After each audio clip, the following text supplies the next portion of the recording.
Nós chegamos ao final do relatório da CPI, tem em torno de 3.800 páginas, onde narra com riqueza de detalhes tudo o que havia, e nós chegamos à conclusão que haviam 4 ONGs principais que agiam nas demarcações indígenas, que era o Conselho Indigenista Missionário, que fazia a mobilização e o financiamento e a posterior fiscalização dos pedidos de demarcação. Eles mobilizavam as comunidades indígenas para fazer as invasões de áreas privadas e depois os pedidos de demarcação. Ficamos surpresos porque, na medida que recebíamos documentações, investigações, nós vimos que havia um financiamento internacional dessas ONGs e, principalmente, o Instituto Socioambiental praticamente administrava, o que nos surpreendeu, o tal de Fundo Amazônia. Nos defrontamos com o Fundo Amazônia, não entendemos o que era, fomos investigar e descobrimos que era um fundo criado por decreto do então presidente Lula dentro do BNDES, dirigido praticamente a financiar os projetos apresentados por essas ONGs. Os recursos vinham principalmente da Noruega, em sua maior parte, da Alemanha, dos Estados Unidos e, inclusive, da própria Petrobras. Os valores eram assombrosos. Se não me engano, na época, o Fundo Amazônia dispunha de em torno de 2 bilhões de reais para fazer toda esta militância. Na área de assentamentos do INCRA, outras ONGs e entidades é que faziam essa organização. Era a Comissão Pastoral da Terra, era a Federação dos Trabalhadores da Agricultura e era o Movimento dos Trabalhadores Sem Teto.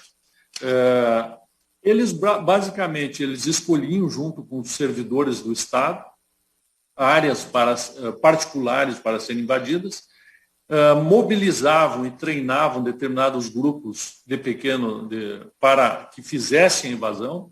Essas pessoas invadiam as áreas e, a partir desse momento, o INCRA entrava e a Advocacia Geral da União dizia que a área, em verdade, era irregular, as pessoas não recebiam a reintegração, porque a Justiça ficava em dúvida se a área era da União ou não, ou se era particular.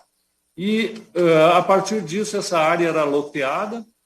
Se uma área comportava, imaginamos lá, 50 lotes, eram criados 100 lotes e eram distribuídos para lá 100 grupos familiares. Só que essas famílias para os quais eram postos, em nome dos quais eram postos esses lotes, elas não eram as mesmas pessoas que estavam lá na área. Essas famílias, nos quais os lotes eram dados o nome, elas serviam apenas para buscar recursos públicos. Então, elas iam pegar crédito de eletricidade, crédito de instalação, uma série de benefícios. E esses recursos eles eram rachados entre o dono da loja onde fornecia os bens e materiais, os funcionários do INCRA, gerente de banco e os funcionários das organizações que eram atribuídos à fiscalização dessas áreas. Se tornou um grande esquema de desvio de recursos públicos e dirigidos também a partidos políticos. Tá? Então, havia também envolvimento do Ministério Público Federal, que acobertava todos esses atos, da Advocacia Geral da União, universidades e partidos vinculados principalmente à ala de pensamento de esquerda. Né? Além disso, quando nós quebramos o sigilo, pedimos a quebra do sigilo dessas ONGs, houve uma blindagem pelo Supremo Tribunal Federal. O ministro, então presidente do STF, Ricardo Lewandowski, deu, se não me engano, foram 8 liminares proibindo a quebra do sigilo das ONGs para nós identificarmos como é que se dava o financiamento. Também vimos que havia uma ligação entre áreas de assentamento, áreas quilombolas, áreas indígenas e unidades de conservação, fazendo praticamente cinturões ligados uns aos outros. Né? Uma das conclusões da CPI era de que essas terras deveriam ser tituladas imediatamente, todas as terras, para os seus ocupantes, né? O que aparentemente vem sendo feito agora pelo governo federal, principalmente pela ministra Tereza Cristina, pelo que eu tenho notado, de fazer a titulação das áreas, porque senão fica um processo sem fim. o assentamento se inviabiliza, aí troca os ocupantes, aí buscam os créditos, fazem as fraudes e não termina nunca. Cria um sistema ilícito de financiamento de ONGs e de partidos e de políticos, né?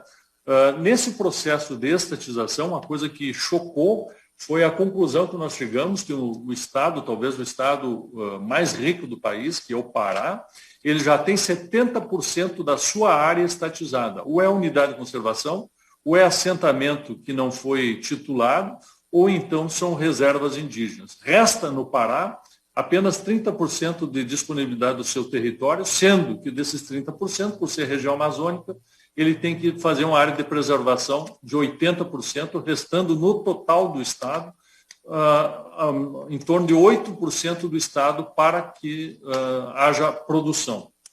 Para vocês terem uma ideia, hoje no país, segundo dados da Embrapa, nós já temos 37% do território nacional ou sendo unidade de conservação, ou sendo reserva indígena, ou sendo assentamentos do INCRA. Para vocês terem uma ideia do tamanho disso, toda a área de produção agrícola do Brasil, ela não chega em torno de 7%, não chega a 8% do Brasil. E, portanto, 37% já está indisponibilizada para a produção.